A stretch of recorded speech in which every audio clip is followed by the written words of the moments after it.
कि अपने प्रवचनों की और बहुत काम करती हैं। ये ध्यान की क्लासेस भी लेती हैं, जो सत्संग भी पढ़ाती हैं, बहुत सारी काम करती हैं।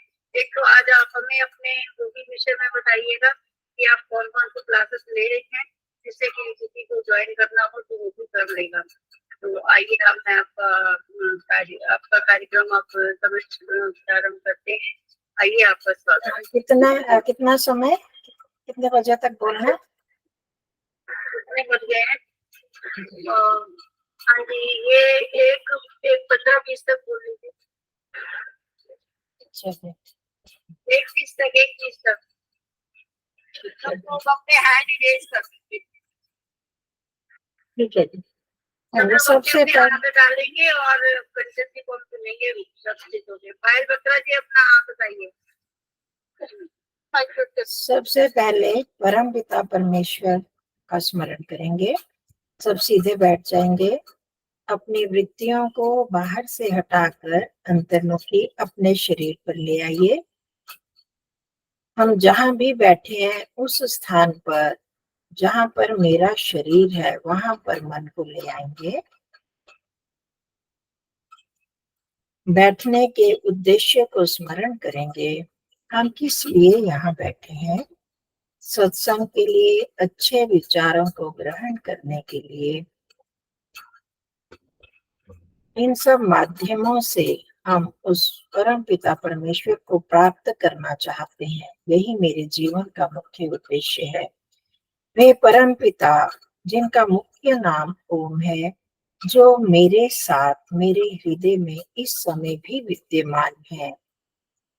अपने साथ उस परम पिता की उपस्थिति को अनुभव करते हुए हम बहुत ही प्रेम और श्रद्धा के साथ ओम का उच्चारण करेंगे।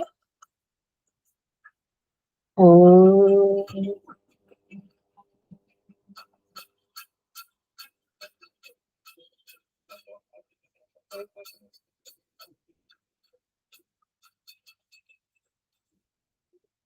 ओम।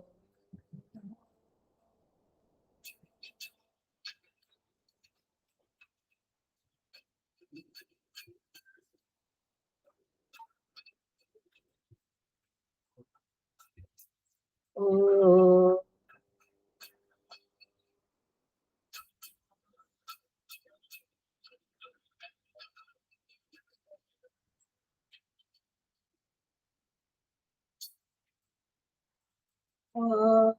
यदंगदाशिषे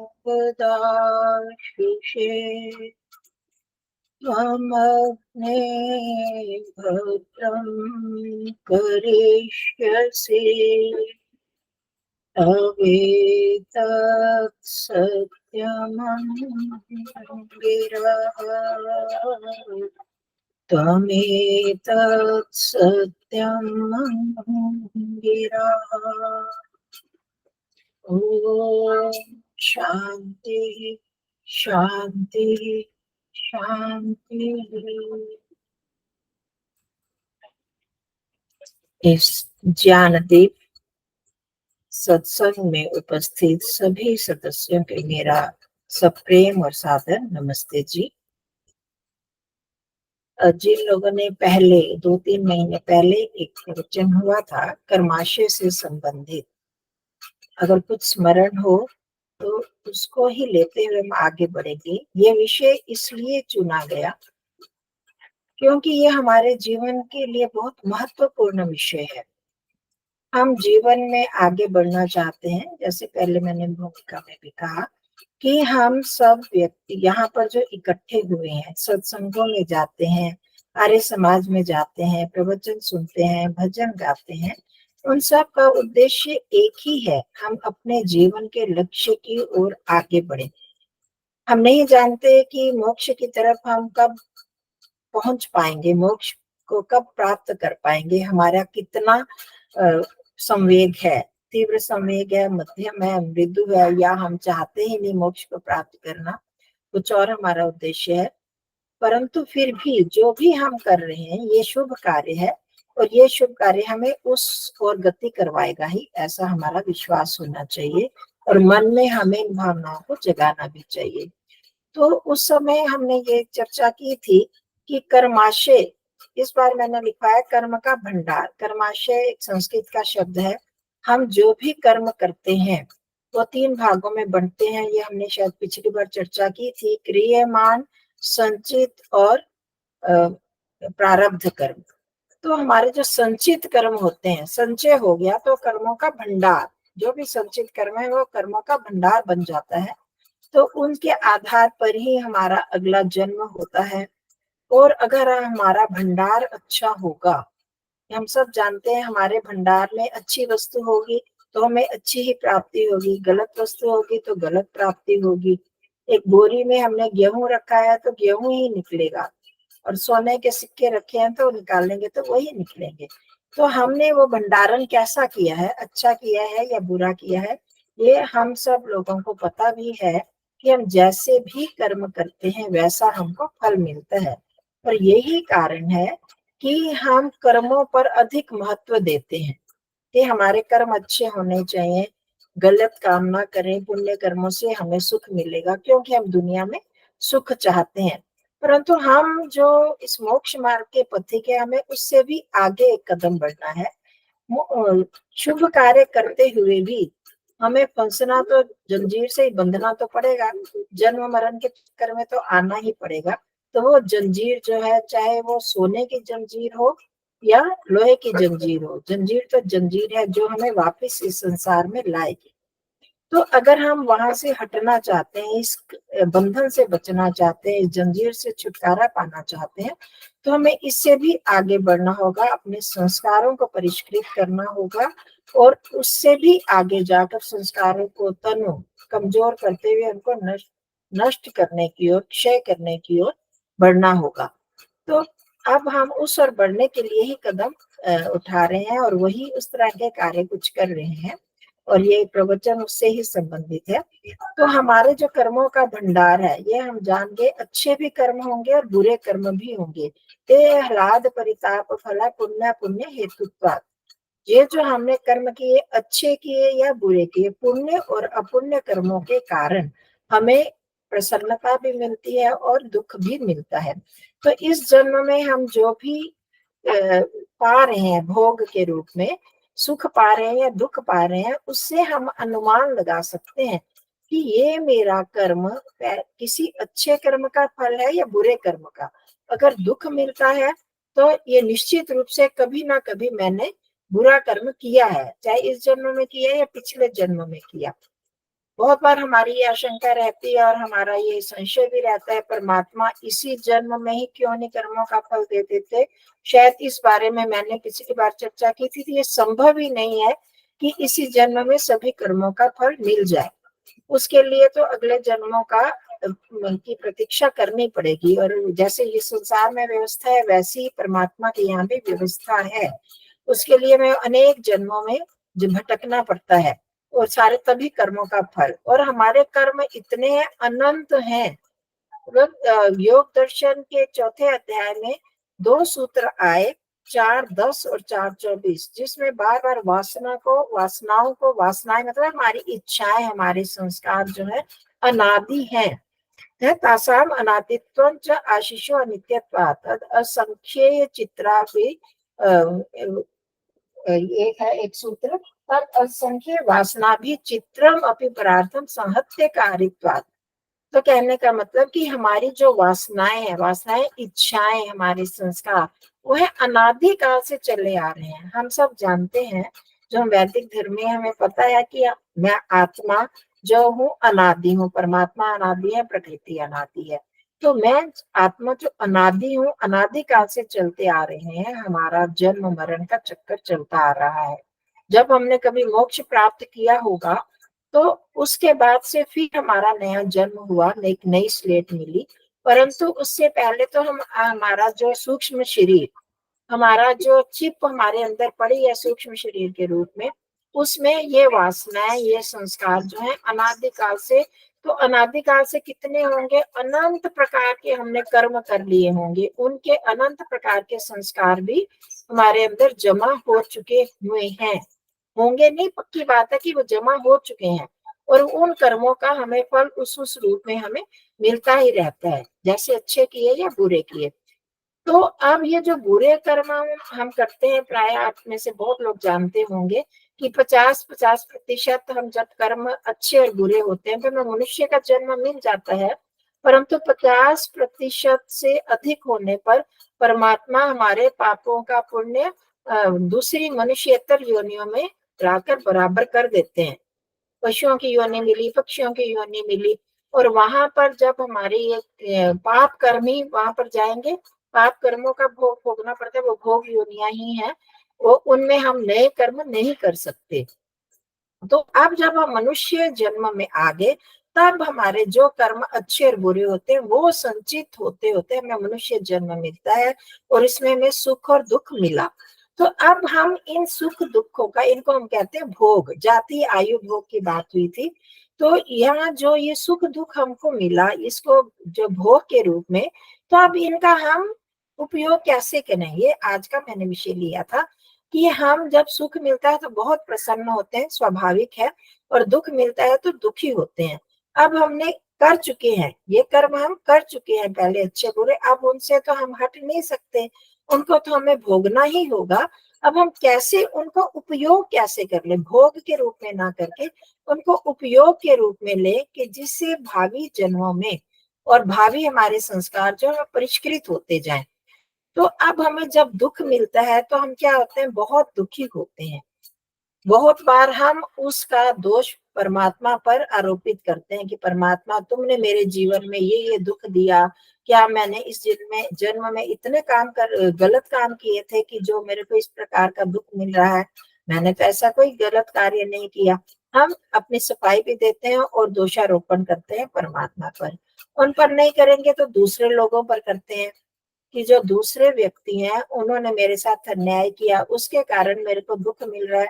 हम अपना अपना निरीक्षण करें तो हमें ये बातें समझ में आएंगी कि हम उस दुख को बढ़ाते हैं। वो जो दुख मिलता है उसको हम कितने लोगों में उसको प्रसारित करते हैं, मेरे को ये दुख मिला, ये दुख मिला। एक छोटा सा उदाहरण लेते हैं हम। हमें रोज बहुत अच्छी नींद आती है, तो हम किसी को नहीं कहते बहुत अच्छी नींद आती है, पर 2 दिन अगर मेरे को नींद नहीं आई, नींद उखड़ी, तो कितने लोगों को हम सुना देते हैं कि आज मेरे को नींद नहीं आई, सारी रात में परेशान रही। और उस दुख को हम जगह जगह सुनाकर और बढ़ाते हैं, वो हमारी स्मृति बनती है और हमारा वो दुख और बढ़ता है, और दूसरे लोगों की हम फिर संवेदनाएं प्राप्त करना चाहते हैं। तो इसी प्रकार जीवन में और भी दुख हैं, तो उन दुख की घटनाओं को याद करते करते हम और पाप मोल ले लेते हैं। किसी व्यक्ति को हमने दोषारोपित कर दिया, परमात्मा के आगे दोष कर दिया कि आपने हमको ऐसे दुख दिया है, तो क्या होता है उससे, हमारे वो संस्कार और गंदे बनते हैं। हमने परमात्मा को दोष दे दिया तो परमात्मा की निंदा करते। किसी दूसरे व्यक्ति को हमने कह दिया कि तुमने मेरे साथ ऐसे अन्याय किया, तो क्या किया हमने, परमात्मा के न्यायकारी रूप को की अवहेलना कर दी। हम जानते हैं कि हमने जो भी कर्म किया उसका फल मेरे को मिलेगा, दूसरे व्यक्ति ने किया तो उसको उसका फल अवश्य मिलेगा। इस जन्म में किसी ने मेरी हत्या भी कर दी तो परमात्मा उसकी क्षति पूर्ति करेंगे ही अगले जन्म में, और वो दूसरे अन्याय करने वाले को दुख देंगे ही। जब मेरा इसकी परमात्मा की न्यायकारिता पर विश्वास हो जाएगा तो हम परमात्मा को दोषारोपण नहीं करेंगे। करते हैं तो क्या होता है कि हम एक नया संस्कार ले रहे हैं और एक पाप मोल ले रहे हैं, परमात्मा को दोष दे करके, दूसरे व्यक्तियों को दोष देकर। तो इसका मतलब ये भी नहीं है कि अगर कोई व्यक्ति हमारे साथ गलत कार्य कर रहा है तो हम उसका कोई प्रतिकार ना करें। जितना हम कर सकते हैं मन में बुरी भावना ना रखते हुए, इसके बारे में पिछली बार चर्चा हुई थी कि द्वेष की भावना ना रखते हुए हम करें, उसके लिए जितना हम उपाय कर सकते हैं वो भी करें। दूसरे को जो शिक्षा देनी है वो भी दे सकते हैं, परंतु हमेशा ही हम दूसरे को ही दोषारोपित करते रहेंगे तो इसका एक जहां पर ये नुकसान है, हानि है कि हम दूसरे को दोष दे रहे हैं, अपने संस्कारों को गंदा कर रहे हैं, वहीं अपने दुख को भी बढ़ाते जाते हैं। और तीसरा ये क्या कि हमारे वो दुख के संस्कार पक्के होकर हम दुख को दूर करने के लिए प्रयास नहीं करते। हमारा दृष्टिकोण, हमारी दृष्टि जो उसी पर रहती है कि हमने कितना दुख भोग रहे हैं, हम उसके कारण भोग रहे हैं, हम उस दुख को दूर करने के लिए कोई प्रयास नहीं कर पाते। तो अब उस दुख को हमने कैसे भोगना है कि मैंने कभी गलत कर्म जरूर किया होगा, उसका परिणाम मिल रहा है, या इस जन्म में कोई गलती की है स्वास्थ्य के दृष्टि से, या कोई दूसरे जो दुख मिल रहे हैं, कोई ना कोई मैंने गलत काम किया है या दूसरे व्यक्ति के अन्याय के कारण किया है, तो उसका मेरे को प्रतिकार कैसे करना है, उस दुख को कैसे दूर करना है। और तीसरी बात यह कि परमात्मा की न्यायकारिता पर जब हम विश्वास रखते हैं कि वो परमात्मा न्यायकारी है, इसका मतलब कि हम परमात्मा की उपासना कर रहे हैं।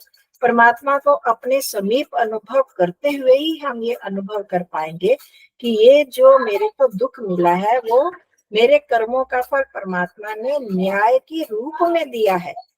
जब हम ये सोचेंगे तो परमात्मा के साथ मेरी समीपता बढ़ जाएगी, यही मेरा ईश्वर प्रणिधान हो जाएगा। तो फिर क्या होगा, वो ऋषि दयानंद जी के शब्दों को याद करें कि जो इस प्रकार उपासना करता है, पहाड़ जैसा दुख उसका राई के समान हो जाता है। तो क्या ये कम उपलब्धि है? तो जब हम इस प्रकार से दुख का उपयोग, उपभोग के बदले उपयोग करने लगेंगे, तो हमारे जीवन में एक आशा का संचार होने लगेगा। हम कितने लाभ इस प्रकार से ले सकते हैं। ठीक है, ये हमने दुख के पक्ष में देखा। इसी प्रकार से सुख मिलते हैं, उसको भोगना, उसका उपयोग करना बहुत ही हमारे लिए एक सदुपयोग करना बहुत आवश्यक है। कैसे करेंगे हम उसका सदुपयोग? हमारे जीवन में जितने भी सुख आते हैं, हमें पता है कि वो हमारे पुण्य कर्मों के कारण आए हैं, ये हम सब जानते हैं। तो जो पुण्य कर्मों के कारण सुख आ रहे हैं, जो दुख आए उससे क्या हुआ, हमारे पाप कर्म कटते जा रहे हैं। ये भी दृष्टिकोण है कि ये दुख आया तो मेरा पाप कर्म कम होता गया है, अब मेरे भंडार में से पाप कर्म हटते जा रहे हैं। तो अब कम बचेंगे ना, तो हमें प्रसन्नता होनी चाहिए कि मेरे पाप कर्म कम कम बचे। अब पुण्य जो है उसके रूप में मुझे जो सुख मिला, तो क्या होगा, वो पुण्यों का ही खर्चा है, ये सब हम जानते हैं। अगर 1000 मेरे पुण्य कर्म है, उसका मेरे को जो जो अच्छा अच्छा फल मिलता गया, कुछ तो हमारे मिल गए। हमें मनुष्य का जन्म मिला, हमें अच्छे परिवार में जन्म मिला, धनवान बने, हम धनी परिवार में जन्म मिला, हमारे माता पिता बहुत अच्छे हैं, तो कितने पुण्य तो हमारे उसमें खर्च हो गए तो अच्छी बात है, यही जन्म मिलेगा तभी तो हम आगे बढ़ पाएंगे। तो वो उसका हमने क्या करना है, जितने भी पुण्यों के सुख मिल रहे हैं उनको हमने इन्वेस्ट करना है। आप जानते हैं कि इस संसार में हमारे पास धन होता है तो वही व्यक्ति बुद्धिमान कहलाता है जो पैसे को खर्च करके उसका सदुपयोग करते करते साथ में उसको इन्वेस्टमेंट भी करता है और उसको बढ़ाता भी है। हमारे पास जितना भी पैसा है उसको हम अभी खर्च कर दें, भविष्य के लिए नहीं बचाएं, तो उसको मूर्ख कहेंगे या नहीं? तो बिल्कुल यही बात हमारी इस बैलेंस की भी है। पाप कर्मों के और पुण्य कर्मों के बैलेंस की भी यही बात है। पुण्य कर्मों का बैलेंस हम जितना अच्छा बनाकर रखेंगे, हमें भविष्य में उससे सुख मिलेगा। हमें बहुत जल्दी उन पुण्य कर्मों को अभी नष्ट कर देते हैं खर्च कर करके, तो उससे हमारा भविष्य के लिए तो पुण्य कम हो जाएंगे। तो हमारा प्रश्न उठता है कि अब हमें जो सुख मिले, क्या हम उसका उपभोग नहीं करें? सुख मिल रहा है, हमें नौकर चाकर मिल रहे हैं, अच्छा शरीर मिला है, सुंदरता मिली है, हम करें उसका उपयोग। पर कैसे करना, उपभोग ना करके हमें उसका उपयोग करना है, सदुपयोग करना है। जो भी हमें अच्छा शरीर मिला, उसके लिए हमें उस शरीर से बहुत अच्छे अच्छे कार्य करने हैं। जितने भी हम शुभ कार्य कर सकते हैं, समाज के लिए हित कर सकते हैं, दूसरों का हित कर सकते हैं, तो उसके लिए वो करें। अच्छी बुद्धि मिली है, अच्छा ज्ञान मिला है, लोगों में ज्ञान का प्रचार करें, ठीक ज्ञान प्रदान करें लोगों को। अच्छा स्वास्थ्य मिला, उससे और अच्छे कार्य करते करते साथ में हम ध्यान साधना करके अपने और पुण्यों को अर्जित करें। जब हम इन कार्यों का धन मिला, मेरे को बहुत सारा दान किया होगा पिछले जन्म में, वो जो धन मिला है उसको हम क्या करते हैं, आजकल की जो वृत्ति है बहुत सारे लोगों की, मेरे पास ये अच्छा मकान बना है, ठीक है, उस मकान में हम रह रहे हैं, अब पैसा है, खटकता है पैसा कि उसको रेनोवेट कर दें और बढ़िया सा मकान ले लें, एक और मकान लेके डाल दें अपने प्रॉपर्टी में, और अच्छी सी गाड़ी ले ले और बढ़िया मॉडल वाली गाड़ी ले ले, इस प्रकार से करते हैं। खासकर आजकल की जनरेशन में तो दूसरी भावनाएं है ही नहीं। और हमने क्या करना है, उसी पैसे में से अपने लिए सब सुविधाएं ले ली हमने, अब उनको हम बेकार में, इसको लग्जरी में हम क्यों ले रहे हैं, हम उसको ऐशो अशरत में खर्च करते हैं। तो उनको क्या करना है, उस पैसे को हम इन्वेस्ट करें ना, उसको अच्छे जहां भी योग्य संस्थाएं हैं, योग्य व्यक्ति हैं, नीडी लोग हैं, उनमें उनका दान करें, वो इन्वेस्ट हो जाएगा। वो पैसा हम सब जानते हैं, जितना हम दान करते हैं हमारी फिक्स डिपॉजिट होता है, वो हमारा व्यर्थ में नहीं जाता है। पिछला फिक्स डिपॉजिट किया तो अब हमको मिलता है। तो वो जो पुण्य के रूप में हमको इतना धनी हम बने, हमें ऐश्वर्य मिला, तो उसका हम इन्वेस्टमेंट करें। जहां भी जरूरतमंद लोग हैं, अच्छे गुरुकुल हैं, अच्छी संस्थाएं हैं, वहां पर दें, जिससे लोगों का और भला हो। तो हमारे उस पुण्य का इन्वेस्टमेंट हो जाएगा, हमारा वो पुण्य और गुना होकर आगे बढ़ेगा। मेरे को जो ज्ञान मिला, उस ज्ञान को मैं दूसरे को देती हूँ, तो मेरा अपना ही ज्ञान बढ़ता है, दूसरे लोग भी उससे लाभान्वित होंगे, और मैं भी, मेरे उसमें सोच चिंतन और बढ़ेगा, उससे मैं भी लाभान्वित होंगी। तो इस तरह से हम करते हैं तो क्या होता है, हमारा इन्वेस्टमेंट और ज्यादा बढ़ता है। दूसरी सुविधाओं को ले, हमारे घरों में पानी के, हम लोगों की भाग्य से हम लोग ऐसे वातावरण में पैदा हुए जहाँ हमें पानी की कोई कमी नहीं है। पर जब हम उसका उपयोग करते हैं तो कैसे करते हैं, ब्रश करते हुए इस पानी खोल के रख देते हैं, पानी के हाथ होना है तो खुला फुल प्रेशर पर पानी खोल देंगे। और कितना पानी, कपड़े धोते हुए हम कितना पानी वेस्ट करते हैं, फर्श धोते हुए करते हैं। तो अगर हम करते हैं, तो हम में से बहुत लोग समझदार है, नहीं भी करते होंगे, जो करते हैं हमें उतना ही करना है पानी का उपयोग, जो कि हमारे लिए उपयोगी है, व्यर्थ तो नहीं जा रहा। हम बहुत बार बिजली को, पानी को, जिससे हमारे जहाँ देश की संपत्ति की रक्षा होती है, वहीं पर हमारे खाते में जितना पानी हमको मिला हमारे खाते में, वो तो बचेगा। हम अगर व्यर्थ करते जा रहे हैं उसका पैसे को, हम क्या व्यर्थ करते हैं, थोड़ा सा भी पैसा हमारा गुम जाता है, खो जाता है, व्यर्थ होता है, तो हम कितने दुखी होते हैं। तो ये भी तो उसी पुण्यों से इकट्ठा किया गया हमारा पानी, बिजली इत्यादि सुविधाएं हैं, उनको भी हम उतना ही उपयोग में लाए जितना हमें आवश्यक है।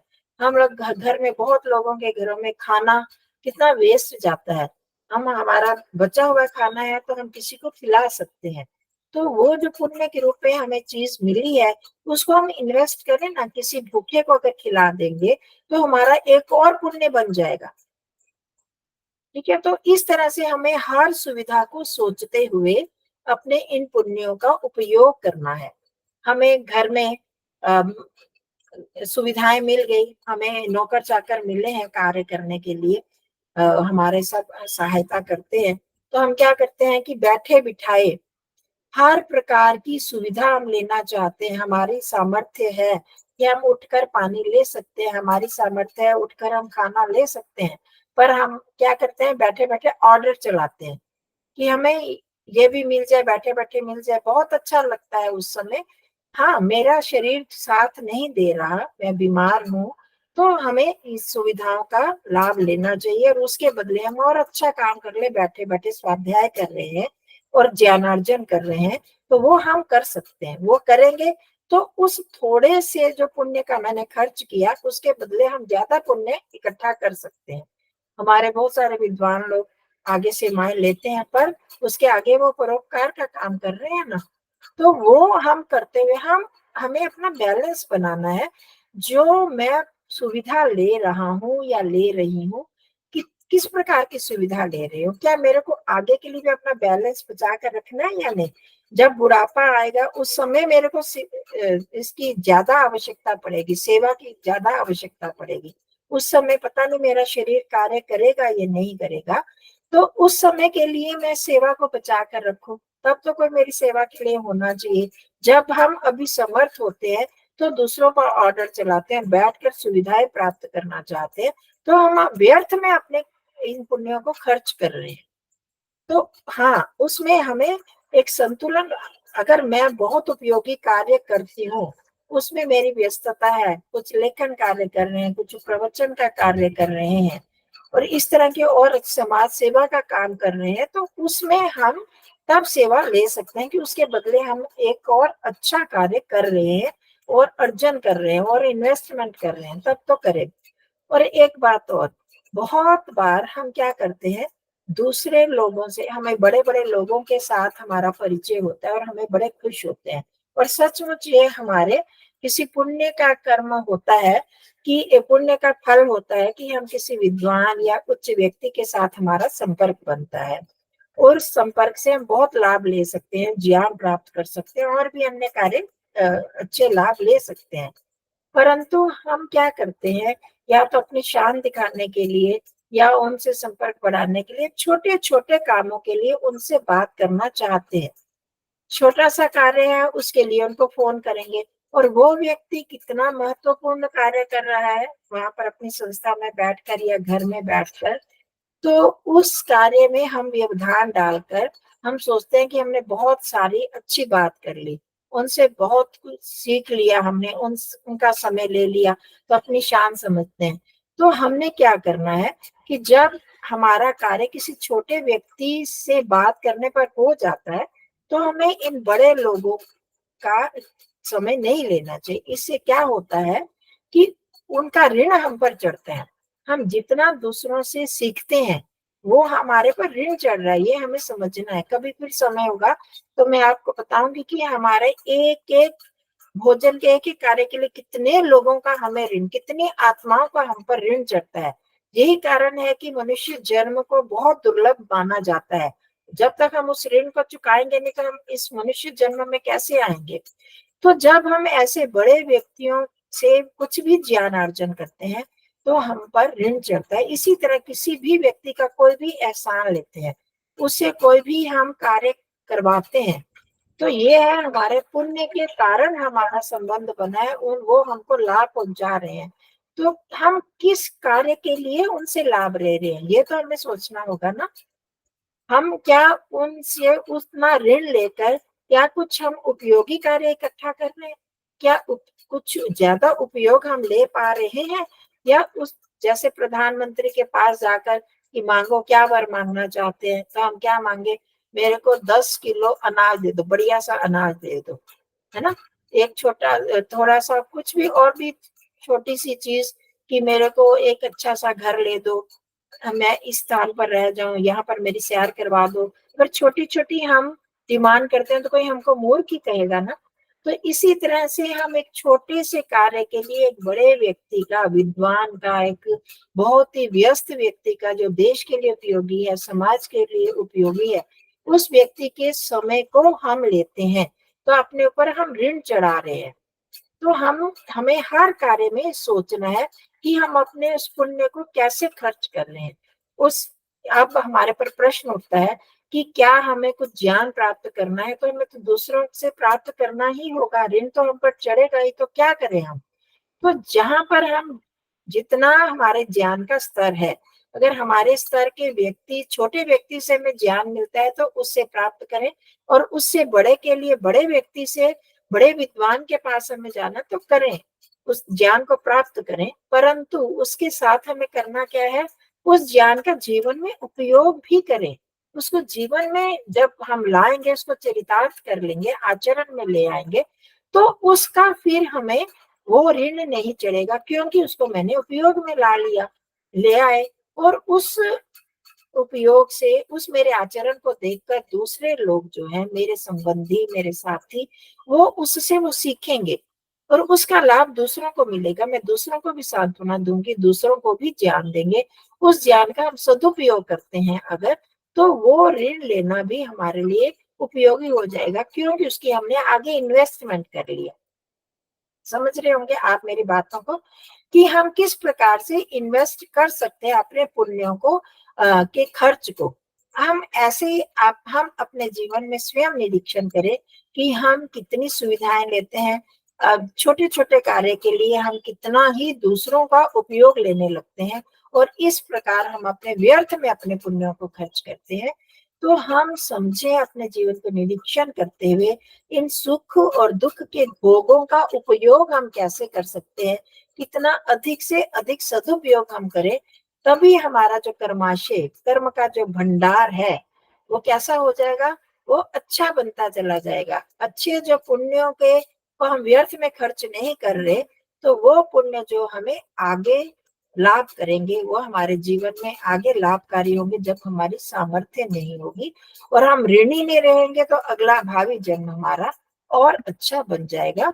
तो इस प्रकार से, इस दृष्टि से हम अपने कर्म के भंडार को देखें और प्रभु को या किसी को दोषारोपित ना करते हुए अपने इन चीजों का उपयोग करें। तो आपने मेरे इन शब्दों को, वचनों को बहुत ध्यान से सुना, आप सबका धन्यवाद। तो रचना जी कह रही थी थोड़ा परिचय, तो परिचय तो मेरा कोई विशेष नहीं है। हाँ, मैं थोड़ा सा कार्य, जितनी मेरी सामर्थ्य है, स्वास्थ्य मेरा बहुत अच्छा नहीं रहता, मैं थोड़ा सा इसी तरह से ऑनलाइन ही थोड़े थोड़े कार्य करती हूँ। ध्यान की कक्षाएं लेती हूँ मंगलवार बुधवार को, और संस्कृत की कक्षाएं सोमवार शुक्रवार को, और बच्चों की, छोटे बच्चों की कक्षा शनिवार रविवार रात को लेती हूँ ऑनलाइन ही। तो ऐसे छोटे से काम है, और लेखन कार्य है, पुस्तकें कुछ लिखी हैं, युवाओं को माँ का उपहार, इसके 2 भाग हैं। ये मतलब ईश्वर की कृपा से लोगों को बहुत पसंद है, और बच्चों के लिए बहुत ही उपयोगी पुस्तकें हैं। आर्यदेश रत्नमाला का, उसका थोड़ा वो किया है व्याख्या, और व्यवहार भानु प्रश्नोत्तरी, उसको सरल रूप में प्रश्नोत्तरी रूप में महर्षि दयानंद ग्रंथ परिचय है। इस तरह से कुछ पुस्तकें लिखी हैं जो कि मतलब विशेषकर से बच्चों को लक्ष्य करके, और ऋषि दयानंद जी के ग्रंथ थोड़े सरल होते जाएं, इस दृष्टि से छोटा मोटा काम करते हैं, जितना ईश्वर की कृपा से, जितना उन्होंने सामर्थ्य दिए, थोड़ी प्रयास कर रहे हैं, बाकी ज्यादा तो कुछ नहीं कर पाते। तो आप सबका बहुत बहुत धन्यवाद। धन्यवाद रचना जी, जिन्होंने मेरे को इस योग्य समझा। बहुत बहुत धन्यवाद आपका कंचन दीदी, आपने बहुत ही अपना बहुमूल्य समय निकाल कर हमें समय दिया, और बहुत ही एक कहना चाहिए कि आवश्यक भी और उपयोगी जो